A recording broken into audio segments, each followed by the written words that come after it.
11 ವರ್ಷಗಳ ಕಾಲ ಕೆಲಸ ಮಾಡಿ ನಾನು ಈ ರಂಗದಲ್ಲಿ ಬಂದು, ಯಾಕಂದರೆ ನಮ್ಮ ವೆಂಕಟ್ ಸಾರು ಗೊತ್ತು ಎಷ್ಟು ಕಷ್ಟಪಟ್ಟಿದ್ದಾನೆ ಅಂದರೆ, ಯಾವ ಕಾರಣಕ್ಕಂದರೆ ಅವ್ನಿಗೆ ಮಾತು ಬರಲ್ಲ. ನಮ್ಮ ಚಿಕ್ಕಣ್ಣವರು ಅಷ್ಟೇ ಕೆಲಸಗಾರರು ಮಾತು ಬರಲ್ಲ. ಯಾಕಂದರೆ ಅವರ ಕಷ್ಟ ಕಾರ್ಪಣ್ಯಗಳ ಬಗ್ಗೆ ಹೇಳ್ಕೊಳ್ಳದೆ ಹೋದರೆ ಸಮಾಜದಲ್ಲಿ ಏನೂ ಗೊತ್ತಾಗಲ್ಲ. ಆ ಕಾರಣಕ್ಕಾಗಿ ನಾನು ಆರಂಭದಲ್ಲಿ ಹೇಳಿದೆ, ಇದು ಚಿತ್ರವನ್ನೇ ಮಾಡಿ ಈ ರಂಗದಲ್ಲೇ ಏನನ್ನಾರು ಸಾಧಿಸಬೇಕು ಅನ್ನೋ ಮಹತ್ವಾಕಾಂಕ್ಷೆಯನ್ನು ಹೊಂದಿ ಪ್ರತಿದಿನ ಟ್ರ್ಯಾಕ್ಟರ್ ಓಡಿಸ್ಕೊಂಡು ಮತ್ತೆ ಇನ್ನೊಂದು ಸಿನಿಮಾ ಮಾಡಬೇಕಂತ ಊರು ಜನ ಎಲ್ಲ ಎಷ್ಟೇ ಅವಮಾನ ಮಾಡಿದ್ರು 2ನೇ ಚಿತ್ರವನ್ನು ಮಾಡಿ ಈ ಮಟ್ಟಕ್ಕೆ ನಿಮ್ಮ ಮುಂದೆ ಬಂದು ಕೂತಿದ್ದಾನೆ. ಅವ್ರಿಗೆಲ್ಲ ಗೊತ್ತು, ನಿರ್ಮಾಪಕರಿಗೆ ಗೊತ್ತು, ಒಂದು ಚಿತ್ರ ಸೋಲ್ತಾ ಹೋದಾಗೆ ಎಲ್ಲರೂ ಅವ್ರನ್ನ ಅವಮಾನ ಮಾಡ್ತಾರೆ, ಮತ್ತೆ ಜೊತೆಗೆ ಅವನು ಈ ರಂಗಕ್ಕೆ ಬರೋದೇ ಇಲ್ಲ. ಅದು ಕಥೆ, ಚಿತ್ರಕಥೆ, ಸಂಭಾಷಣೆ ಎಲ್ಲವನ್ನ ಬರೆದು 2ನೇ ಚಿತ್ರವನ್ನು ಮಾಡಿ ನಿಮ್ಮ ಮುಂದೆ ಬಂದಿದ್ದಾನೆ. ನಿಮ್ಮೆಲ್ಲರ ಆಶೀರ್ವಾದ ಅವನ ಮೇಲೆ ಇರಬೇಕು. ಅವ್ರಿಗೆಲ್ಲ ಒಳ್ಳೇದಾಗಲಿ. ಒಬ್ಬ ರೈತನ ಮಗ ಟ್ರ್ಯಾಕ್ಟರ್ ಇಟ್ಕೊಂಡು ಟ್ರ್ಯಾಕ್ಟರ್ ಮಾರ್ಬಿಟ್ಟ, JCB ಇತ್ತು, JCBನೂ ಮಾರ್ಬಿಟ್ಟ. ಊರಲ್ಲಿ 45 ಲಕ್ಷ ಸಾಲ ಆದರೂ ಕೂಡ ಪ್ರತಿದಿನ ನಮ್ಮ ಮನೆಗೆ ಬರ್ತಾ ಇರ್ತಾರೆ. 25 ಜನ ಫೋನ್ ಮಾಡ್ತಾರೆ ಸಾಲಕ್ಕೆ. ಸರ್ ಒಂದೇ ತಿಂಗಳು, ಸರ್ ಇನ್ನು 15 ದಿವಸ ಅಂದ್ಕೊಂಡು ಈ ಟ್ರೈಲರ್ ರೆಡಿ ಮಾಡಿಸೋಷ್ಟಕ್ಕೆ ಇದು ಏನು ಮಾಡ್ತಾರೆ, ಎಡಿಟಿಂಗ್ ಮಾಡಲಿಕ್ಕೆ ಆ ಕಾಲ್ ಕಟ್ಕೊಳ್ಳೋ ಜಾಗದಿಂದ ಬರೋ ಸಂಬಳ ದುಡ್ಡು ಪ್ರತಿಯೊಂದು ಮಾಡಿ ಇವತ್ತು ಈ ಮಟ್ಟಕ್ಕೆ ಬಂದಿದ್ದಾರೆ. ಅವ್ರಿಗೆ ನಿಮ್ಮೆಲ್ಲ ಆಶೀರ್ವಾದ ಮಾಡಲಿ. ನಾನೊಬ್ಬ ನಿರ್ದೇಶಕ ಅವನಿಗೆ ಯಶಸ್ಸು ಸಿಗಲಿ ಅಂತ ನಾನು ಸಂದರ್ಭದಲ್ಲಿ ಹಾರೈಸ್ತೀನಿ. ದಯವಿಟ್ಟು ಕ್ಷಮಿಸಿ. ಆರಂಭದಲ್ಲಿ ನಾನು ಯಾಕೆ ಮಾತಾಡಿದೆ ಅಂದರೆ, ಆಯ್ಕರ್ ಪಾಪ ಗೊತ್ತಿರಲಿಲ್ಲ ಈ ತಂಡ ಯಾವುದು ಅಂತ, ಆ ಕಾರಣಕ್ಕಾಗಿ ಮಾಡಿದರೆ. ತುಂಬ ಧನ್ಯವಾದಗಳು ಸರ್.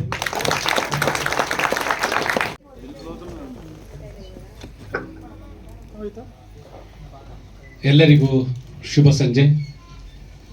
ಮಾಧ್ಯಮ ಮಿತ್ರರೇ, ಚಿತ್ರತಂಡದ ಎಲ್ಲ ಕಲಾವಿದರೇ, ವಿಶೇಷವಾಗಿ ವೆಂಕಟೇಶ ಹಾಗೂ ಚಿಕ್ಕು. ಈಗ ಪಾಪ ಶಿವಕುಮಾರ್ ಹೇಳ್ತಾ ಇದ್ರು ಗೆಳೆಯರು, ಬಹುಶಃ ಶಿವಕುಮಾರ್ಗೆ ನೆಕ್ಸ್ಟ್ ಗೊತ್ತಿರೋ ಕತೆ ನನಗೆ ಅನಿಸುತ್ತೆ ವೆಂಕಟೇಶನ್ ಬಗ್ಗೆ. ಒಂದು ಹಂತಕ್ಕೆ ಇಂತಿ ನಿನ್ನ ಭೈರ ಸಿನಿಮಾ ರಿಲೀಸ್ ಆದಮೇಲೆ ಆತ ಸಾವಿನ ಕಡೆ ಕೂಡ ಮುಖ ಮಾಡಿದ್ದ. ಆದರೂ ಕೂಡ ನಾನು ಮಾತಾಡಿ ಅದಕ್ಕೆಲ್ಲಪ್ಪ ನೀನು ಬಂದಿರೋದು, ಬದುಕಬೇಕು, ಈಜಬೇಕು, ಈ ಸಮುದ್ರ ಇದು. ನನ್ನ ಆತನ ಪರಿಚಯ ಆಗಿದ್ದು ನಮ್ಮ ಡೈರೆಕ್ಟರ್ಸ್ ಫಿಲಮ್ ಬಜಾರ್ ಅಂತ ಮಾಡಿದಾಗ ಆ ಬಜಾರ್ಗೆ ಬಂದಂಥ ಸಿನಿಮಾ. ದುರದೃಷ್ಟವಶಾತ್ ಕೋವಿಡ್ ಬಂದ ಕಾರಣ ನಮ್ಮ ಶ್ರಮ ಎಲ್ಲ ವ್ಯರ್ಥ ಆಯಿತು. ಸೊ ಅದಾದಮೇಲೆ 2 ವರ್ಷ ನನ್ನ ಸತತವಾಗಿ ಆತನ್ನು ಫಾಲೋ ಮಾಡೋದೇ ನನ್ನ ಕೆಲಸ ಆಗಿತ್ತು, ಎಲ್ಲಿ ಧೈರ್ಯ ಬಂದ್ಬಿಡ್ತಾನೋ ಅಂತ. ಸೊ ಹಾಗಾಗಿ ಸತತವಾಗಿತ್ತು. ಆಮೇಲೆ ಮೊನ್ನೆ ಆಫೀಸಿಗೆ ಬಂದಾಗ ನೋಡಿದರೆ ಸಿನಿಮಾ ಇನ್ವಿಟೇಷನ್ ಕೊಡ್ತಿದ್ದೀನಿ ಪುಣ್ಯವಂತ. ಸೊ ಇಲ್ಲಿ ನಾಪತ್ತೆಯಾಗಿದ್ದೆ ಅಂತ ಅಂದ್ಕೊಂಡು ಆ ವ್ಯಕ್ತಿ ಹೊಸ ಪ್ರಾಜೆಕ್ಟ್ ಜೊತೆ ಎದುರುಗಡೆ ಬಂದು ನಿಂತಿದ್ದಾನೆ. ಸೊ ನಿನ್ನ ಧೈರ್ಯವನ್ನು ನಾನು ಮಿಸ್ತೀನಪ್ಪ, ಹಾಗೇ ಇರಬೇಕು. ಅವನಿಗೆ ದೊಡ್ಡ ಚಪ್ಪಾಳೆ ಅವಶ್ಯಕತೆ ಇದೆ. ಸೋತರೂ ಕೂಡ, ಸಾಯ್ಬೇಕು ಅಂತ ಅನಿಸಿದ್ರು ಕೂಡ ಮತ್ತೊಂದು ಸಾಹಸಕ್ಕೆ ಕೈ ಹಾಕಿರ್ತಕ್ಕಂಥ ವೆಂಕಟೇಶನ್ಗೆ ಒಳ್ಳೇದಾಗಬೇಕು. ಸೊ ವೆಂಕಟೇಶನ MLA ಮಾಡಿಕೊಟ್ಟಿರ್ತಕ್ಕಂಥ ಚಿಕ್ಕುವಿಗೆ ಒಳ್ಳೇದಾಗಬೇಕು. ಸೊ ಈ ಸಿನಿಮಾ ಟ್ರೈಲರ್ ನೋಡಿದಾಗ ಎಲ್ಲೋ ಒಂದು ಕಡೆ ಗ್ರಾಮೀಣ ಪ್ರದೇಶದ ಸೊಗಡು ಕಾಣ್ತಾ ಇದೆ. ಸೊ ಇಂತಹ ಸಾಮಾಜಿಕ ವಿಚಾರಗಳು, ಪ್ರಾದೇಶಿಕ ಸೊಗಡುಗಳು ಕಾಣ್ತಾ ಹೋಗ್ಬೇಕು. ಆಗ ಜನಕ್ಕೆ ಕಾಲಕ್ಕೆ ತಲುಪ್ತಾ ಹೋಗುತ್ತೆ. ಜೊತೆಗೆ ಹಾಸ್ಯವನ್ನು ಹೇಳಿಕೊಟ್ಟಿದ್ದೇನೆ. ಸೊ ನಿಮ್ಮೆಲ್ರಿಗೂ ಶುಭವಾಗಲಿ. ನಾನು ಇಂತಿ ಬೈರ ಚಿತ್ರ ನೋಡಿದಾಗ ಆ ವೆಂಕಟೇಶ್ನಲ್ಲಿ ಒಂದು ಶಕ್ತಿ ಇದೆ, ಆ ಡೈರೆಕ್ಟರ್ಲಿ ಒಂದು ಶಕ್ತಿ ಇದೆ ಅಂತ ನಾನು ಅವತ್ತು ಗ್ರಹಿಸಿದ್ದೆ. ಸೊ ಇವತ್ತು ಪುನಃ ಇಬ್ಬರು ಜೋಡೆತ್ತಾಗಿ ಎಲ್ಲರ ಮುಂದೆ ಬಂದಿದ್ದಾರೆ. ಸೊ ಈ ಸಿನಿಮಾಗೆ ಶುಭವಾಗಲಿ. My name is KD ಯಶಸ್ವಿಯಾಗಲಿ. ಇವತ್ತು ತಿಮಿಂಗಿಲಗಳು, ಸಣ್ಣ ಮೀನುಗಳನ್ನ ತಿನ್ನೋ ಹಾಗೆ ಇವತ್ತು ಚಿತ್ರರಂಗ ಇದೆ. ಸೊ ಇಂತಹ ಸಣ್ಣ ಮೀನುಗಳು ಎಲ್ಲೆಲ್ಲಿ ಯಾರ್ಯಾರ ಇದಕ್ಕೆ ನುಂಗಿ ನೀರು ಕುಡ್ಬಿಡ್ತಾರೋ ಗೊತ್ತಿಲ್ಲ. ಇದು ಇವತ್ತು ನಡೀತಾ ಇರ್ತಕ್ಕಂಥದ್ದು. ಇದು 2018 ಎಂಡಿಂದ ಶುರುವಾಗಿದೆ. ಅಲ್ಲಿ ತನಕ ಒಂದು ಮಧ್ಯಮ ವರ್ಗ ಮತ್ತು ಸಣ್ಣ ಪ್ರಮಾಣದ ಬಡ್ಜೆಟ್ನ ಸಿನಿಮಾಗಳಿಗೆ, ಸಣ್ಣ ಕಲಾವಿದರಿಗೆ, ನಿರ್ದೇಶಕರಿಗೆ ಒಂದೆಲ್ಲೋ ಒಂದು ಕಡೆ ಪ್ರೋತ್ಸಾಹದ ಒಂದು ಆಶಾಕಿರಣ ಕಾಣ್ತಾ ಇತ್ತು. ಆದರೆ ಇತ್ತೀಚೆಗೆ 2018 ಡಿಸೆಂಬರಿಂದ ಏನಾಗಿದೆ, ಇವತ್ತು MNC ಕಂಪನಿಗಳು ಶೆಟ್ರಂಗಡಿಗಳನ್ನ, ಚಿಕ್ಕ ಅಂಗಡಿಗಳನ್ನ ಯಾವ ರೀತಿ ನುಂಗಿ ನೀರು ಕುಡಿದೀವೋ ಆ ಪರಿಸ್ಥಿತಿಯಲ್ಲಿ ಕನ್ನಡ ಚಿತ್ರರಂಗ ಇದೆ. ಇಂಥ ಒಂದು ಸಂದರ್ಭದಲ್ಲಿ ಇಂತಹ ಸಾಹಸ ಮಾಡಿರ್ತಕ್ಕಂಥ ನಿರ್ಮಾಪಕರಿಗೆ, ನಿರ್ದೇಶಕರಿಗೆ, ಇಡೀ ಚಿತ್ರತಂಡಕ್ಕೆ ಶುಭವಾಗಲಿ, ಜಯವಾಗಲಿ, ಲಾಭ ಆಗಲಿ ಅಂತ ನಾನು ಆಶಿಸ್ತೀನಿ. ನಮಸ್ಕಾರ. Thank you. ಮೊದಲಿಗೆ ಎಲ್ರಿಗೂ ಕ್ಷಮೆ ಯಾಚಿಸ್ತೀನಿ, ಯಾಕಂದರೆ ಸ್ವಲ್ಪ ಲೇಟಾಗಿ ಬಂದಿದ್ದು. ನಾನು ಆ್ಯಕ್ಚುಲಿ ಒಂದು ಟೆಂಪಲ್ಗೆ ಹೋಗಿದ್ದೆ, ಯಾಕಂದರೆ ನಮ್ಮ ಫಿಲ್ಮ್ ಚೇಂಬರ್ದು ಎಲೆಕ್ಷನ್ ಕೂಡ ಇದೆ, ಅದಕ್ಕೆ ಟೆಂಪಲ್ದಲ್ಲಿ ಇರಬೇಕಲ್ಲ, ಹೋಗಿದ್ದೆ. ಸೊ ಹಂಗಾಗಿ ಲೇಟ್ ಆಯಿತು, ಕ್ಷಮೆ ಇರಲಿ. ಈಗ ನಮ್ಮ ದೇಶಿ ವೆಂಕಟೇಶ್ ಹೇಳ್ತಾಯಿದ್ರು ನಮ್ಮ ವೆಂಕಟ ಆರ್ಯನ ಬಗ್ಗೆ. ಯಾಕಂದರೆ ಇಂತಿ ನಮ್ಮ ಬೈರ ಅನ್ನೋ ಪಿಕ್ಚರು ಸಾಕಷ್ಟು, ಯಾಕಂದರೆ ನಮ್ಮ ಕನಕಪುರ ಹುಡುಗನೇ ನಮ್ಮ ಗೌಡ. ಆವಾಗ ಪ್ರತಿಯೊಂದು ಅಂತ ನಾನು ನಿಂತ್ಕೊಂಡು ಇದು ಮಾಡಿದ್ದೆ. ಆಮೇಲೆ ಸರಿ ಊರಿಗೆ ಹೋದ್ಮೇಲೆ ಸೇಮ್ ನಮ್ಮ ದೇಶಿ ವೆಂಕಟೇಶ್ವರ ಹೇಳ್ದಂಗೆ ಈ ಥರ ಮೈ ನೇಮ್ ಇಸ್ ಕೇಳಿ ಅಂತೇಳಿ ಆಲ್ರೆಡಿ ಸೇಮ್ ತಗೊಂಬಂದು ಕೊಟ್ಟ ದೇಶಿ. ನಾನು ಆಶ್ಚರ್ಯ ಇತ್ತು, ಏನಪ್ಪ ನೀನು ಏನು ಹಿಂಗೆ ಕತೆ ಹಿಂಗೆ ಅಂತೇಳಿ ಅಂತ. ಸರ್ ಮಾಡಿಬಿಟ್ಟಿದ್ದೀನಿ, ಚೆನ್ನಾಗಿ ಮಾಡಿದ್ದೀನಿ, ಹೆಂಗೆ ಬಟ್ ನನ್ನ ಬಗ್ಗೆ ಒಂದು ಕಾನ್ಫಿಡೆನ್ಸ್ ಇದೆ. ಅವನು ಸಖತ್ ಕಾನ್ಫಿಡೆನ್ಸ್ ಹುಡುಗ, ಅವನು ತುಂಬಾ. ಆಮೇಲೆ ಅವನ ಮಾತಲ್ಲಿ ಒಂದು ಇದಿದೆ ಮಾತ್ರ. ಬಟ್ ಭಾಳ ಖುಷಿ ಆಯಿತು. ಅದು ಕೂಡ ಇವತ್ತೇನು ಅಲ್ಲಿಂದ ನಾನು ಎಲ್ಲ ನಾನು ಕಳಿಸ್ಬಿಟ್ಟು ಇಮಿಡಿಯೇಟ್ ಬರ್ತೀನಿ. ಆ ಒಂದು ಪ್ರೀತಿಗೆ ಬಂದಿದ್ದೀನಿ, ಚೆನ್ನಾಗಿ ಬಂದಿದೆ ವೆಂಕಟಾರ್ಯ. ಆಮೇಲೆ ಸರ್ ಡೈರೆಕ್ಟ್ರೆ ಚೆನ್ನಾಗಿ ಮಾಡಿದ್ರಿ, ಭಾಳ ಖುಷಿ ಆಗುತ್ತೆ. All the best. ಈ ಶುಭ ಸಂಜೆಯ ನಮಸ್ಕಾರಗಳು. ನನ್ನ ಪ್ರೊಫೆಷನ್ ಬೇರೆ ಆ್ಯಕ್ಚುಲಿ. ಸೊ ಆರ್ಯನ್ರವರು ಬರಲೇಬೇಕು ನೀವು ಅಂತ ನನ್ನನ್ನು ಇನ್ವೈಟ್ ಮಾಡಿದ್ರಿಂದ ಈ ಒಂದು ಸಭೆಗೆ ಬಂದಿದ್ದೀನಿ. ಸೊ ಕಾರಣ ಭಾಳ ಅಫ್ಕೋರ್ಸ್ ಈ ಒಂದು ಸಭೆಗೆ ಭಾಳ ಖುಷಿ ಆಗ್ತಾ ಇದೆ. ಈ ಒಂದು ಟ್ರೈಲರ್ ಲಾಂಚ್ ಮಾಡೋಕ್ಕೆ ಬಂದಿರೋದಕ್ಕೆ ರೀಸನ್ ಏನು ಅಂದರೆ, ಈ ಒಂದು ಚಿತ್ರ ಸ್ಟಾರ್ಟ್ ಆಗಿದ್ದು ನಮ್ಮ ಒಂದು ಸಂಸ್ಥೆಯಲ್ಲಿ ಸ್ಟಾರ್ಟ್ ಆಯಿತು. ಒಂದಷ್ಟು ದಿನ ಶೂಟಿಂಗು ನಮ್ಮಲ್ಲೇ ನಡೆದಿದ್ದೆ. ಇದು ಆ ಒಂದು ಇದರಲ್ಲಿ ಇವನ್ ರನ್ನೂ ಒಂದು ಪಾತ್ರ ತೊಗೊಂಡಿದ್ರು. ಅದೇನೋ ಕಾರಣಾಂತರದಿಂದ ಸ್ವಲ್ಪ ಹೆಚ್ಚು ಕಡಿಮೆ ಆಯಿತು ಅಂತ ಹೇಳ್ಬಿಟ್ಟು ಮತ್ತೆ ರೀಶೂಟ್ ಮಾಡಿದ್ರು. ಅದರಲ್ಲಿ ನನಗೆ ಏನೋ ಬೇರೆ ಕೆಲಸ ಇದರಿಂದ ಬಂದಿರಲಿಲ್ಲ. ಸೊ ಅಫ್ಕೋರ್ಸ್ ಈ ಒಂದು ರೀಸನ್ ಬಂದಿದ್ದು ಭಾಳ ಇಂಪಾರ್ಟೆಂಟ್. ಅಂದರೆ ನಮ್ಮ ಆರ್ಯನ್ ಇದ್ದಾರಲ್ಲ, ಭಾಳ ಒಳ್ಳೆ ಮನುಷ್ಯ. ಅವ್ರು ಬಂದು ನನಗೆ ಫಸ್ಟು ನಮ್ಮಲ್ಲೇ ಈ ಒಂದು ಚಿತ್ರ ಶೂಟಿಂಗ್ ಮಾಡ್ಬೇಕು ಸರ್, ಒಂದಷ್ಟು ಆಡಿಷನ್ ಬೇಕು ಅಂತಂದರು. ನಮ್ಮ ಸ್ಟೂಡೆಂಟ್ಸ್ನೇ ಒಂದಷ್ಟು ನಮ್ಮಲ್ಲೇ ಕಾನ್ಫರೆನ್ಸ್ ಹಾಲಲ್ಲಿ ಒಂದಷ್ಟು ಸ್ಟೂಡೆಂಟ್ಸು ಸಹ ನಮ್ಮ ಈ ಒಂದು ಚಿತ್ರದಲ್ಲಿ ಮಾಡಿದ್ದಾರೆ. ಮತ್ತು ಆಫ್ಟರ್ ದಟ್ ಒಂದಷ್ಟು ದಿನ ಶೂಟಿಂಗು ಮಾಡಬೇಕು ಅಂದರು. ಅವರ ಒಂದು ಒಬಿಡಿಯೆಂಟು ಮತ್ತು ಅವರೊಂದು ರಿಕ್ವೆಸ್ಟ್ ಮೇಲೆ ನಾನು ಹೈಯರ್ ಅಥಾರಿಟಿ ಹತ್ರ ಮಾತಾಡಿ ಯಾವುದೂ ಸಹ ಇದು ಮಾಡಬಾರ್ದು, ಫ್ರೀಯಾಗಿ ಅವ್ರು ಕೊಡಬೇಕು ಅಂತ ಹೇಳ್ಬಿಟ್ಟು ನಾನು ಮಾತಾಡಿ ಒಂದಷ್ಟು ದಿನ ಶೂಟಿಂಗ್ ಮಾಡೋಕ್ಕೆ ಅವಕಾಶ ಮಾಡಿಸ್ಕೊಟ್ಟೆ. ಸೊ ನಂತರ ಅದು ಸಾಕಷ್ಟು ಟೈಮ್ ತೊಗೊಂಡಿದೆ. ಅಫ್ಕೋರ್ಸ್ ನಾನು ಪ್ರಾಂಶುಪಾಲರಾಗಿ ವರ್ಕ್ ಮಾಡ್ತಿದ್ದೆ ಆ ಟೈಮಲ್ಲಿ. ಈಗ ಅದು ನಾನು ಪ್ರಾಂಶುಪಾಲರು ಹುದ್ದೆ ಹೋಯ್ತಲ್ಲಿ. ಸೊ ಹಾಗಾಗಿ ಈಗ ಡೆಪ್ಟಿ ರಿಜಿಸ್ಟ್ರ್ ಆಗಿ ಒಂದು ಮಾಡಿ ಆ ಕ್ಲಸ್ಟರ್ ಯೂನಿವರ್ಸಿಟಿಯಲ್ಲಿ ವರ್ಕ್ ಮಾಡ್ತಾ ಇದ್ದೀನಿ. ಸೊ ಆಫ್ಟರ್ 3 ಇಯರ್ಸ್ ಆದಮೇಲೆ ಈ ಚಿತ್ರ ರಿಲೀಸ್ ಆಗ್ತಿದೆ, ಭಾಳ ಖುಷಿ ಆಗ್ತಾ ಇದೆ. ಮತ್ತು ನೀವು ತಾವೆಲ್ಲರೂ ನೋಡಿದ್ದೀರಾ ಈ ಟ್ರೈಲರು, ಭಾಳ ಅದ್ಭುತವಾಗಿ ಮೂಡ್ ಬಂದಿದೆ. ಆದಷ್ಟು ಬೇಗ ಚಿತ್ರಮಂದಿರದಲ್ಲಿ ರಿಲೀಸ್ ಆಗಿ ಸೊ ಯಶಸ್ವಿ ಆಗಲಿ ಅಂತ ಹೇಳ್ಬಿಟ್ಟು ಈ ಚಿತ್ರತಂಡಕ್ಕೆ ಎಲ್ರಿಗೂ ಒಂದನೆಯನ್ನು ಹೇಳಕ್ಕೆ ಇಷ್ಟಪಡ್ತೀನಿ. ಶುಭಾಶಯಗಳು. ದೃಶ್ಯ ಮಾಧ್ಯಮ ಮತ್ತು ಪತ್ರಿಕಾ ಮಾಧ್ಯಮ ಎಲ್ಲರಿಗೂ ಧನ್ಯವಾದ ಹೇಳ್ತೀನಿ. ನಾವು ಇತ್ತಿನಿಮ ಬೈರ ಅಂತ ಒಂದು ಸಿನಿಮಾ ಮಾಡಿದ್ವಿ. ಅದು ಥಿಯೇಟ್ರಲ್ಲಿ ಅಷ್ಟು ನಾವೇ ಅದನ್ನು ಪ್ರಮೋಟ್ ಸರಿಯಾಗಿ ಮಾಡಲಿಲ್ವೋ ಅಥವಾ ಸರಿಯಾಗಿ ರೀಚ್ ಮಾಡಲಿಲ್ಲೋ ಗೊತ್ತಾಗಲಿಲ್ಲ. ಕೋವಿಡ್ ಬಂದ್ಬಿಡ್ತು. ಆ ಟೈಮಲ್ಲಿ ಏನು ಮಾಡೋದಂತ ಯೋಚನೆ ಮಾಡಬೇಕಾದ್ರೆ ನಾವು ಬೇರೆ ಬೇರೆ ಥರ OTT ಎಲ್ಲ ಪ್ಲ್ಯಾಟ್ಫಾರ್ಮ್ ಟ್ರೈ ಮಾಡಿದ್ವಿ, ಅದು ಸರಿಯಾಗಿ ಇದಾಗಲಿಲ್ಲ. ನೆಕ್ಸ್ಟು ನಮ್ಮ ಫ್ಲಿಕ್ಸ್ ಅಂದ್ಬಿಟ್ಟು ಒಬ್ಬರು ಕಾಲ್ ಮಾಡಿ ಕೇಳಿದ್ರು, ಈ ಥರ ಕೊಡ್ತೀರಾ ನಮಗೆ ಅಂದ್ಬಿಟ್ಟು. ಸರಿ ಹೋಗ್ಬಿಟ್ಟು ಕೊಟ್ವಿ, ಅವ್ರಿಗೆ ಒಂದು ಅಮೌಂಟು ಕೊಟ್ಬಿಟ್ವಿ. ಅಲ್ಲಿ ನೋಡಿದ್ರೆ ಅದು ಸಖತ್ ರೀಚ್ ಆಗೋಯ್ತು. ಅವ್ರು ಫುಲ್ ಖುಷಿ ಆಗಿಬಿಟ್ಟು ಯೂಟ್ಯೂಬ್ಗೆ ಅಪ್ಲೋಡ್ ಮಾಡ್ತೀವಿ ಸರ್ ಅಂತ ಹೇಳಿದ್ರು. ಹೆಂಗಾರು ಕೊಟ್ಬಿಟ್ಟಿದ್ದೀವಲ್ಲ ಸರಿ ಅಂದ್ಬಿಟ್ಟು ಅಪ್ಲೋಡ್ ಮಾಡಿಬಿಡಿ ಸರ್ ಅಂತ ಹೇಳಿದ್ವಿ. ಸರಿ ಯೂಟ್ಯೂಬ್ಗೆ ಅಪ್ಲೋಡ್ ಮಾಡಿದ್ರು.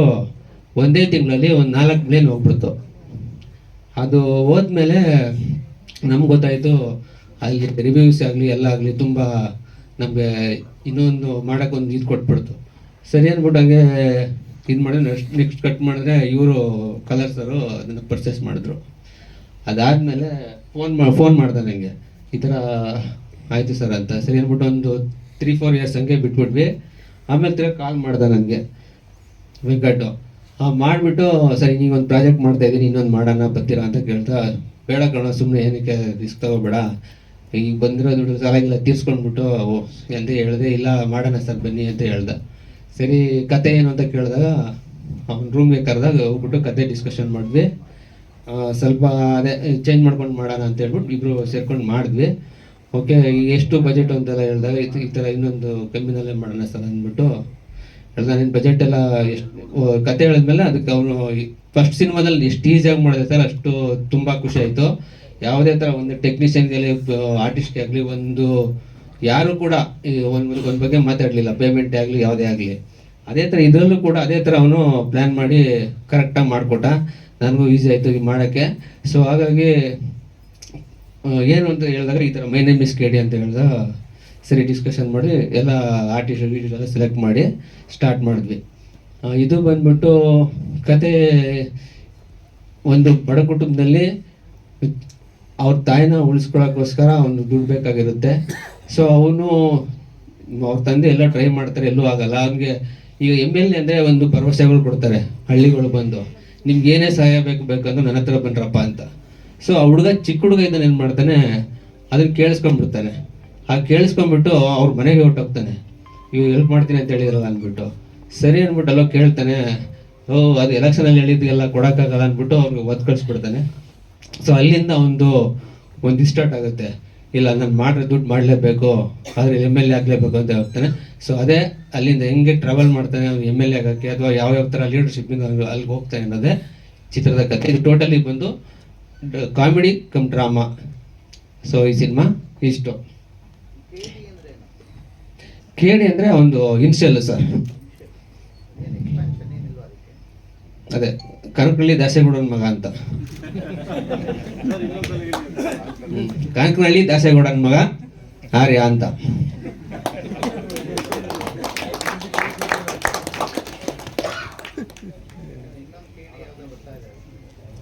ಸರ್ ಅದು ಗೊತ್ತಿಲ್ಲ, ಬರ್ತಾ ಇದೆ ಸರ್, ಬಟ್ ನಮ್ದು ಅದಕ್ಕೆ ಬೇಕಾಗಿತ್ತು ಸರ್, ಅದರಿಂದ ನಾವು ಅದನ್ನ ಇಟ್ಕೊಂಡು ಇದು ಮಾಡ್ತೀವಿ ಸರ್. ನಾವು 23ನಲ್ಲಿ ಇದು ಸ್ಕ್ರಿಪ್ಟ್ ಇದು ಮಾಡಿದ್ವಿ ಸರ್. ಹಾಂ ಸೆನ್ಸರ್ ಆಗಿತ್ತು, UA ಬಂದಿದೆ ಸರ್. ಮೋಸ್ಟ್ಲಿ ಡಿಸೆಂಬರ್ ಅಲ್ಲಿ ಅಥವಾ ಜಾನ್ನಲ್ಲಿ ಪ್ಲಾನ್ ಮಾಡ್ತಾ ಇದ್ದೀವಿ ಸರ್. ಯಾರ್ಯಾರಿದ್ದಾರೆ ಕಲಾವಿದರು ಬಂದ್ಬಿಟ್ಟು ವನವಳ್ಳಿ ಕೃಷ್ಣ ಸರ್ ಇದ್ದಾರೆ, ಗಿರೀಶ್ ಜತ್ತಿ ಸರ್ ಇದ್ದಾರೆ, RS ಅವರು ಇದ್ದಾರೆ. ಇಲ್ಲಿ ನಮ್ಮ ಸುಪ್ರೀತ್ ಅಂದ್ಬಿಟ್ಟು ಹೊಸಬ್ರವರು ತುಂಬ ಟ್ಯಾಲೆಂಟೆಡ್ ಆರ್ಟಿಸ್ಟು, ಮತ್ತು ವಿಶ್ವ ಅವರಿದ್ದಾರೆ. ನಮ್ಮ ಶ್ರೀನಿವಾಸ್ ಅಂತ ಹೊಸಬ್ರವರು ಒಂದು MLA ಕ್ಯಾರೆಕ್ಟರ್ ಮಾಡಿದ್ದಾರೆ. ಸೊ ಈ ಥರ ಒಂದು ಎಲ್ಲರೂ ಮಿಕ್ಸ್ ಮಾಡ್ಕೊಂಡು ಮಾಡಿರೋ ಒಂದು ಸಿನಿಮಾ ಸರ್. ದೆತ್ತಿರಾಜ್ ಸರ್ ಇದ್ದಾರೆ.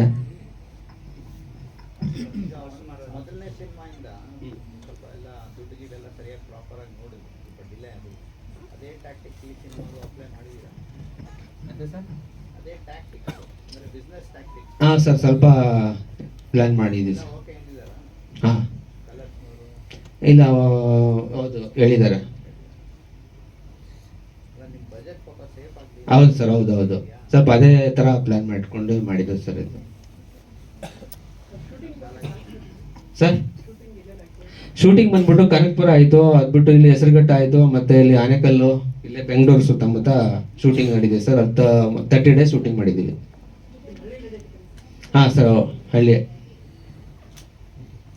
ತಾಲೂಕು ತಲಸಿಟಿಯಲ್ಲಿ ನಡೆಯುತ್ತೆ. ಸಾಂಗ್ಸು ಮ್ಯೂಸಿಕ್ ಡೈರೆಕ್ಟ್ರು ಅದು ಇದು ಮಾಡ್ತಾರೆ ಸರ್ ಅವರು. Okay sir, thank you sir. Thank you sir. ಒಳ್ಳೆಯದ. ಎಲ್ರಿಗೂ ನಮಸ್ಕಾರ. ಹಾಗೆ ಮಾಧ್ಯಮದವರಿಗೂ ವೇದಿಕೆ ಮೇಲಿರೋ ಎಲ್ಲ ಗಣ್ಯರಿಗೂ ನಮಸ್ಕಾರ. ನಾನೀಗ ಒಂದು 15 ನಿಮಿಷ ಮಾತಾಡಬೇಕು ಅಂದ್ಕೊಂಡಿದ್ದೀನಿ. ಯಾರು ಏನೋ ಬೋರ್ ಆದರೆ ಅಪ್ಪ ಸಾಕು ನಿಲ್ಸಬೇಡಪ್ಪ ಅನ್ನಿ, ನಾನು ಸೈಲೆಂಟ್ ಆಗಿಬಿಡ್ತೀನಿ. ಇಲ್ಲ, ನಮ್ಮ ಪಾತ್ರ ಹೀರೋನೇ ಸರ್. ಒಂದು 10 ನಿಮಿಷ. ಫಸ್ಟು ನಾನು ಡೈರೆಕ್ಟರ್ ಆಗಬೇಕಂತ ತುಂಬ ಕನಸಿತ್ತು. ಏನೋ ಒಂದು 10 ಸಿನಿಮಾ 15 ಸಿನಿಮಾ ಅಲ್ಲ, ಒಂದು 3 ಸಿನಿಮಾ ಡೈರೆಕ್ಟ್ ಮಾಡಬೇಕು ಅಂತ ನನಗೆ ತುಂಬ ಕನಸಿತ್ತು. ಒಂದು ಕತೆ ಬರೆಯೋಕ್ಕೆ ಒಂದು 2 ಮೂಟೆ ಬರೆದಾಕ್ಬಿಟ್ಟಿದೆ. ಸ್ಕ್ರಿಪ್ಟ್ ಹೆಂಗೆ ಮಾಡಬೇಕು ಅಂತ ನನಗೆ ಗೊತ್ತೂ ಇರಲಿಲ್ಲ. ಕತೆ ಹೆಂಗೆ ಮಾಡಬೇಕು, ಚಿತ್ರಕಥೆ ಹೆಂಗೆ ಮಾಡಬೇಕು, ಸಂಭಾಷಣೆ ಹೆಂಗೆ ಮಾಡಬೇಕು, ಸ್ಕ್ರೀನ್ ಪ್ಲೇ ಹೆಂಗೆ ಮಾಡಬೇಕು ನನಗೇನೂ ಗೊತ್ತಿರಲಿಲ್ಲ. ಆದರೂ 2 ಮೂಟೆ ಬರೆದುಬಿಟ್ಟಿದೆ. ಆಮೇಲೆ ನಮ್ಮ ಮನೇಲಿ ಹೇಳಿದೆ ಹೀಗೆ ಸಿನಿಮಾ ಮಾಡಬೇಕು ಅಂತ. ನಮ್ಮ ಅಪ್ಪ ಹೇಳ್ತಾ ದನ ಬಿಟ್ಕೊಂಡೋಗ ಅಂತ. ಆಮೇಲೆ ಒಂದು 2-3 ಸತಿ ಹೇಳಿದೆ ಹಂಗೆ ಅಂತ. ನಾನು 2016 ಮನೆ ಬಿಟ್ಬಿಟ್ಟು ಬಂದ್ಬಿಟ್ಟೆ.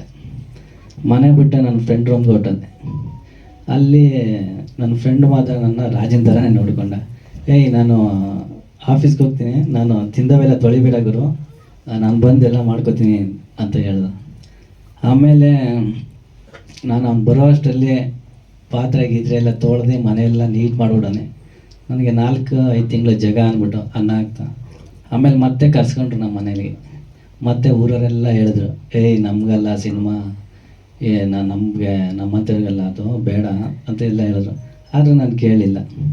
ಸರಿ ಮತ್ತೆ ಮನೆ ಬಿಟ್ಟು ಬಂದುಬಿಟ್ಟೆ.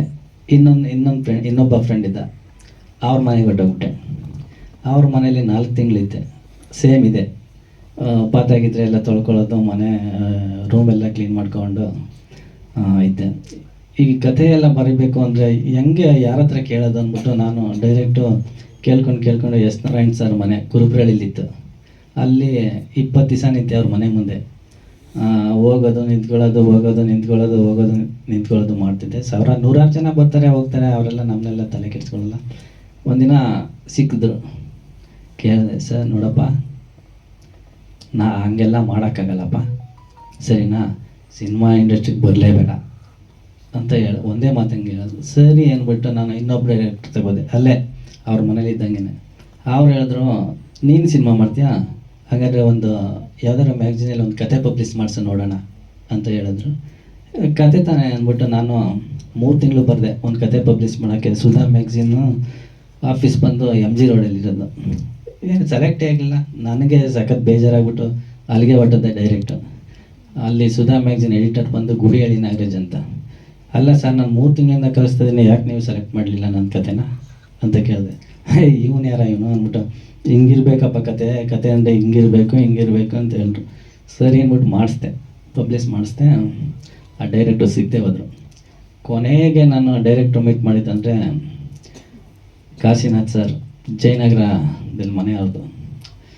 ಓದೇಳಿಕೆ ಸಿಕ್ಕಿದ್ರು. ಅವರು ಕರ್ಸ್ಕೊಂಡ್ರು ಮನೆ ಮೇಲೆ, ಆಫೀಸಲ್ಲಿ ಕೂರಿಸ್ಕೊಂಡು ಕತೆ ಕೇಳಿದ್ರು. ನಿಮ್ಮಪ್ಪ, ಆಮೇಲೆ ಅವರು ಒಂದೇ ಮಾತಾಡಿದ್ರು, ನಿಮ್ಮಪ್ಪ ಏನು ಕೆಲಸ ಮಾಡ್ತಾರೆ ಅಂತ. ನಾನು ವ್ಯವಸಾಯ ಸರ್ ಅಂದೆ. ಯಾಕೆ ಹೇಳು ಅಂದರು. ಯಾಕೆ ಸರ್ ಅಂದೆ. ಹೇಳು ಅಂದರು. ನಿಮ್ಮ ಅಪ್ಪನ ಫೋನ್ ನಂಬರ್ ಕೊಡು ಅಂದರು. ಯಾಕೆ ಸರ್ ಅಂದೆ. ಕೊಡಿಲಿ ಅಂದರು. ನಮ್ಮ ಅಪ್ಪನ ಹತ್ರ ಫೋನ್ ಇಲ್ಲ ಸರ್ ಅಂದೆ. ಸರಿ ಆಯಿತು, ಸಿನಿಮಾ ಕಡೆ ಮಕಾಗಿಕ ಹಾಕ್ಬಿಟ್ಟು ಆಮೇಲೆ ನಾನೇ ನಿಮ್ಮ ಮನೆಗೆ ಬಂದ್ಬಿಡ್ತೀನಿ, ಸರಿನಾ. ಈಗ ಇಲ್ಲಿ ಊಟ ಮಾಡ್ದ. ಊಟ ಆಯ್ತು ಸರ್. ಹಿಂಗೆ ಹೋಗು, ಬಸ್ ಸ್ಟಾಪ್ ಬನಶಂಕರಿ ಬಸ್ ಸ್ಟಾಪಲ್ಲಿ ಬಸ್ ಹತ್ತು, ಹೋಗಿ ಮನೆಗೆ ಅಂದರು. ನಾನು ಅಲ್ಲಿ ಡಿಸೈಡ್ ಮಾಡಿದೆ ಏನಂತ, ಇನ್ನು ಯಾರ ಮನೆ ತಗೊಂಡು ನಿಲ್ಬಾರ್ದು ಅಂದ್ಬಿಟ್ಟು ಹೋಗಿ ಮನೆ ಕರ್ಸ್ಕೊಂಡು ತಿರ್ಗಾ ಏನೋ ಇದು ಮಾಡಿದೆ. ಅದೆಲ್ಲ ಹೇಳ್ಬಾರ್ದು, ಒಂದು ಟೈಮ್ ಬರ್ತು ಹೇಳ್ತೀನಿ. ಊರೆಲ್ಲ ಹೇಳಿದ್ರು, ನಾನು ಏನೋ ಕೇಳಿದೆ ಹೋದೆ. ಸರಿಯಪ್ಪ, ನಮ್ಮ ಹತ್ರ ಇರೋದು 8 ಲಕ್ಷ, ಸಿನಿಮಾ 8 ಲಕ್ಷಕ್ಕೆಲ್ಲ ಆಗಲ್ಲ ಅಂದರು. ಸರಿ. ಆಮೇಲೆ ನಾನು ಏನೋ ಮಾಡಿದೆ. ಆಮೇಲೆ ನಮ್ಮ ಅಣ್ಣ ಬೇಡ ಬಿಡು, ಅವನೇನೋ ಆಸೆ ಈಡೇರಿಸ್ಕೊಳ್ಳಿ, ಸಾಲ ಗೀಲ ಮಾಡಿ ಹಾಕ್ಬಿಡೋಣ ಅಂದರು. ಸರಿ ಆಯಿತು, ಒಪ್ಕೊಬಿಟ್ರು. ಈ ಕತೆ ಹೆಂಗೆ ಬರೆಯೋದು ಎಲ್ಲ 2 ಮೂಟೆ ಬರೆದಿದ್ದೆ, ಎಲ್ಲ ಸೋಸ್ದೆ.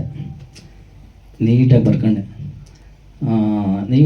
ನನ್ನ ಫ್ರೆಂಡ್ ಇದ್ದ, ಇದೇ ಶಿವಕುಮಾರ್, ಇಲ್ಲೇ ನಿಂತವ್ರು ಸಹೋದರಿಯಲ್ಲಿ. ಅವ್ರ ಹತ್ರಕ್ಕೆ ಸ್ಟ್ರೈಟ್ ಬಂದ್ಬಿಟ್ಟು ಸರ್ ಫೀಚರ್ ಮಾಡಬೇಕು. ಎಷ್ಟು ಸೀನ್ ಬಂದವು ಸರ್ ಅಂದೆ.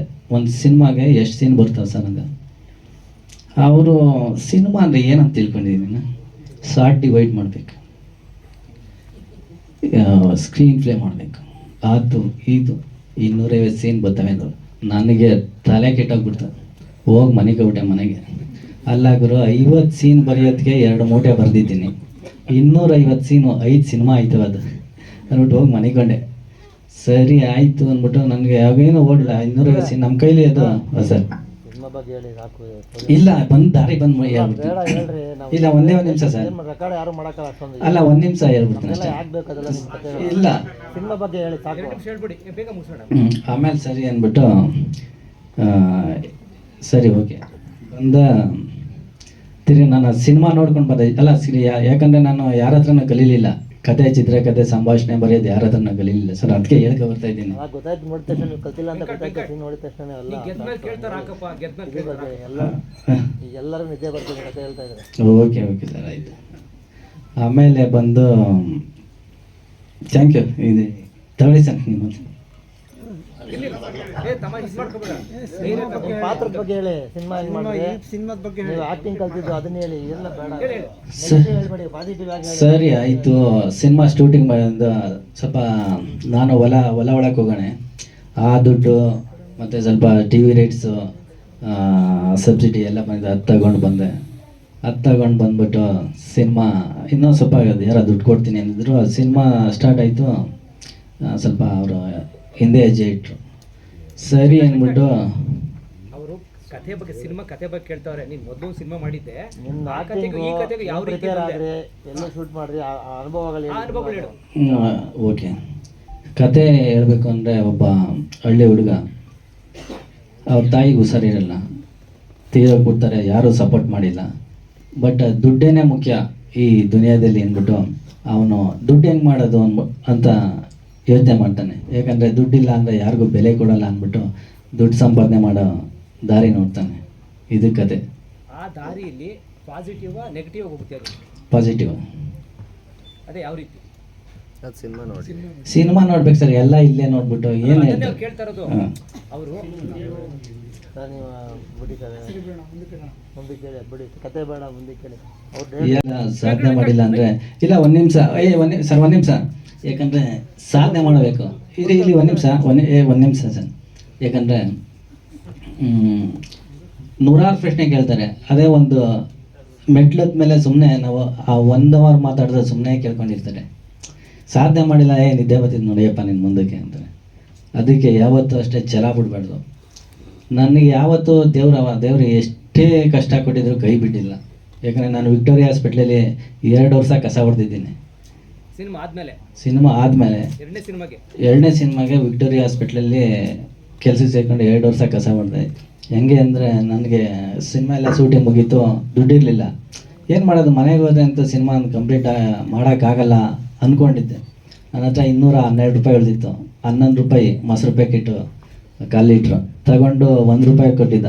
ಎಗರಿಸ್ಕೊಂಡು ಬಂದೆ. ನಾನು ಬೆಂಗಳೂರಲ್ಲೇ ಇರಬೇಕು ಅಂದರೆ ರಾಜ ಬೀಳು, ಊರಿಗೆ ಹೋಗ್ತೀನಿ ಅಂದರೆ ರಾಣಿ ಬೀಳು ಅಂದ್ಬಿಟ್ಟು ಅದು ರಾಣಿ ಬಿದ್ದಾಯಿತು. ಸಖತ್ ಬೇಜಾರಾಯಿತು.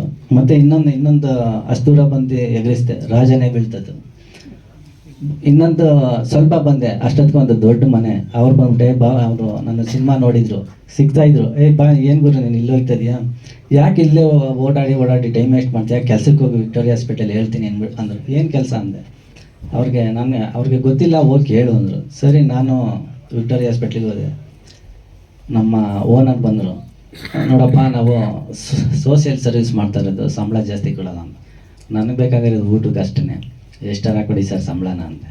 ಅಲ್ಲಿ ನೋಡಿದ್ರೆ ಈ ಕಾಲಿಲ್ಲ ನೋಡಿ, ಕಾಲು ಶುಗರು ಪೇಷಂಟು ಮತ್ತು ಆಕ್ಸಿಡೆಂಟು ಇವರಿಗೆಲ್ಲ ಕಾಲು ಹಾಕೋದು. ನನ್ನ ಕೆಲಸ ನೋಡಿ ಅವರು ನನ್ನ ಕಸ ಗುಡ್ಸೋಕ್ಕೆ ಇದು ನೋಡಿನೇ 1,000 ಎಕ್ಸ್ಟ್ರಾ ಸಂಬಳ ಮಾಡಿಬಿಟ್ರು ಆ ತಿಂಗಳನ್ನೇ. ಯಾಕಂದರೆ ನನ್ನ ಗುರು, ನನ್ನ ಫ್ರೆಂಡು, ನಾನು ತುಂಬ ಅಲ್ಲೇ ಅವ್ನ ಕಾಲು ಹಾಕೋದು ನಾನೇ. ದೋಸ್ತ ಒಂದೇ ಒಂದು ನಿಮಿಷ ಬಾ ಅಣ್ಣ, ಸೀನಿಯರ್ ಬಾ. ಅವನಿಗೆ ಕಾಲು ಹಾಕೋದು ನಾನೇ ಅವನಿಗೆ. ಯಾಕಂದರೆ ನನಗೆ 1.25 ಕೋಟಿ ಸಾಲ, ಅದೇನು ದೊಡ್ಡ ವಿಷಯ ಇಲ್ಲ ನನಗೆ ತೀರ್ಸೋದು.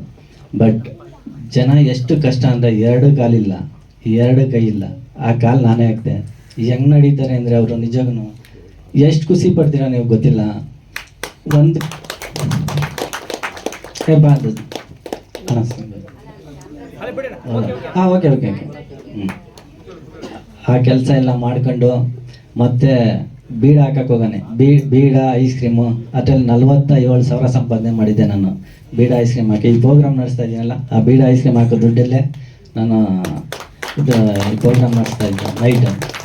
ಹಿಂಗೆಲ್ಲ ಮಾಡಿಕೊಂಡು ಇಲ್ಲಿ ತನಕ ಬಂದಿದ್ದೇನೆ. ಮುಂದೆ ಆ ದೇವದಾರಿ ತೋರಿಸ್ಬೇಕು ಅಷ್ಟೇ.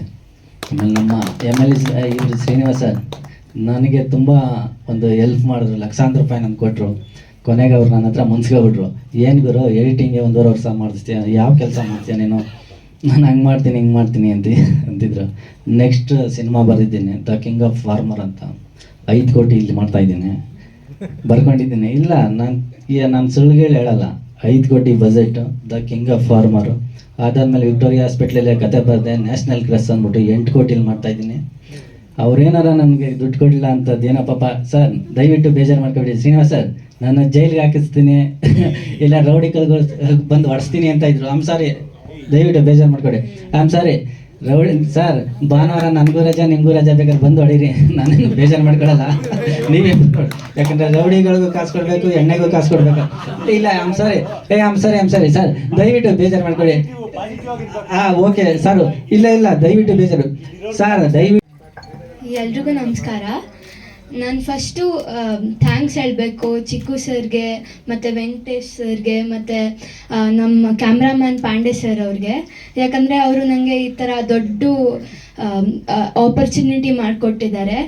ಮತ್ತು ಈ SSKB ಪ್ರೊಡಕ್ಷನಲ್ಲಿ ನಾನು ವರ್ಕ್ ಮಾಡಿ ತುಂಬ ಖುಷಿ ಆಯಿತು. ಅವರೆಲ್ಲ ಅವ್ರ ಆ್ಯಕ್ಚುಲ್ ಮನೆ ಮಗಳು ಥರ ನೋಡಿಕೊಂಡ್ರು.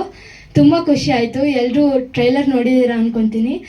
ಚೆನ್ನಾಗಿದೆ ಅಂತ ಅನಿಸ್ತಿರುತ್ತೆ ಎಲ್ಲರಿಗೂ. ಫಿಲಮೂ ಚೆನ್ನಾಗಿರುತ್ತೆ, ಎಲ್ಲರೂ ಬಂದು ಥಿಯೇಟರಲ್ಲೇ ನೋಡಿ. Thank you. ನಿಮ್ಮದು ಫಸ್ಟ್ ಫಿಲಮ್ಮ ಏನು? ಇಲ್ಲ, ಇದಕ್ಕಿಂತ ಮುಂಚೆ ನಾನು ಗಿಡುಗ ಮೂವಿ ಮಾಡಿದ್ದೀನಿ. ನನ್ನ ಚೈಲ್ಡ್ಹುಡ್ಡಲ್ಲಿ ಸೀರಿಯಲ್ಸ್ ಎಲ್ಲ ಮಾಡ್ತಿದ್ದೆ. ಓಕೆ, ಥ್ಯಾಂಕ್ ಯು, ಒಳ್ಳೇದಾಗಲಿ.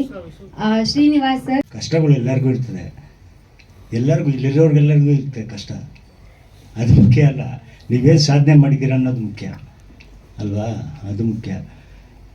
ಏನಂದರೆ ಅವರು ಒಂದ್ಸರಿ ಇದು ಕಂಟಿನ್ಯೂ ಸ್ಟುಡಿಯೋಗೆ ಬನ್ನಿ ಅಂತ ಹೇಳಿದ್ರು. ಅವ್ರು ನನ್ನ ನೆಸೆಸಿಟಿನೇ ಇರಲಿಲ್ಲ, ಏನೋ ಫಿಲಮ್ ತೋರಿಸ್ತಾರೆ ಅಂತ. ಏನು ನನ್ನ ಕೆಲಸ ಇರಲಿಲ್ಲ, ಅದು ಆಯಿತು. ಓಕೆ ಸರ್, ನಾನು ಇದರಲ್ಲಿ ವಿಲನ್ ಕ್ಯಾರೆಕ್ಟರ್ ಮಾಡಿದ್ದೀನಿ. ನಾನು ಆ್ಯಕ್ಚುಲಿ ಡ್ರಾಮಾ ಆರ್ಟಿಸ್ಟು. ಪ್ರಚಂಡ ರಾವಣ ಅಂತ ಒಂದು ನಾಟಕ ನಾನು ಕಲಾಕ್ಷೇತ್ರದಲ್ಲಿ ಮಾಡಿದ್ದೆ. ಆಮೇಲೆ ಉಪೇಂದ್ರ ಅವ್ರ ಜೊತೆ ಎಲ್ಲ ಸುಮಾರು ಫಿಲಮ್ಸ್ ಎಲ್ಲ ಮಾಡಿದ್ದೀನಿ. ಅಂದರೆ ಚಿಕ್ಕ ಪಾತ್ರ ಎಲ್ಲ ಮಾಡ್ತಾಯಿದ್ದೆ.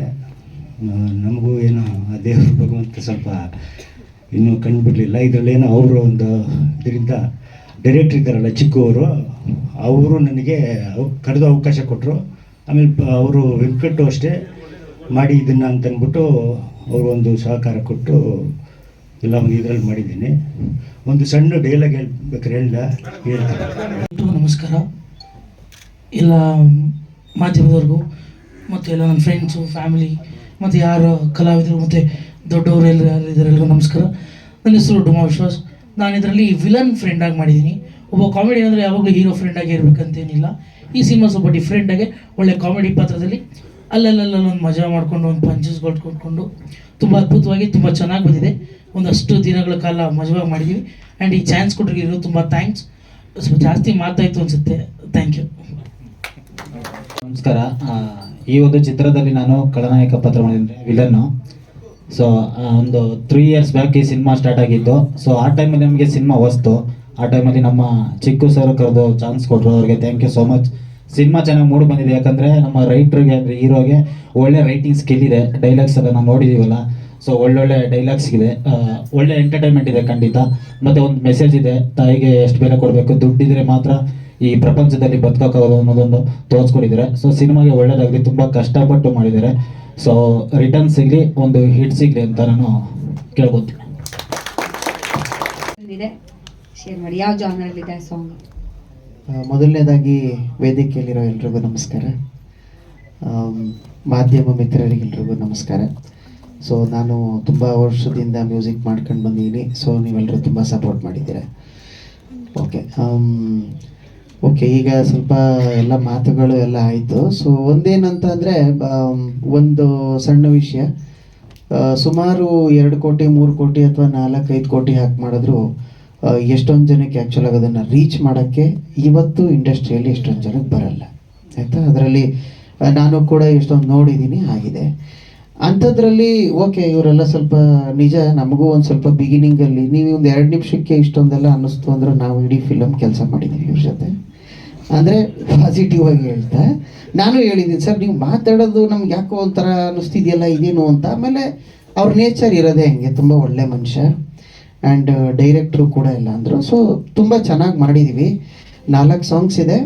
ಒಂದು ಪುನೀತ್ ರಂಗಸ್ವಾಮಿ ಅವರು ಬರೆದಿದ್ದಾರೆ, ಏಳುಮಲೆ ಡೈರೆಕ್ಟ್ರು, ಆ್ಯಂಡ್ ಇನ್ನೊಂದು ನಾಗೇಂದ್ರ ಪ್ರಸಾದ್ ಸರ್ ಬರೆದಿದ್ದಾರೆ, ಆ್ಯಂಡ್ ನಾನು ಒಂದು ಬರೆದಿದ್ದೀನಿ, ಇನ್ನೊಂದು ಮನು ದೇವರಹಳ್ಳಿ ಅಂತ ಬರೆದಿದ್ದಾರೆ. ಸೊ ಈ 4 ಸಾಂಗ್ಸ್ ಇದೆ.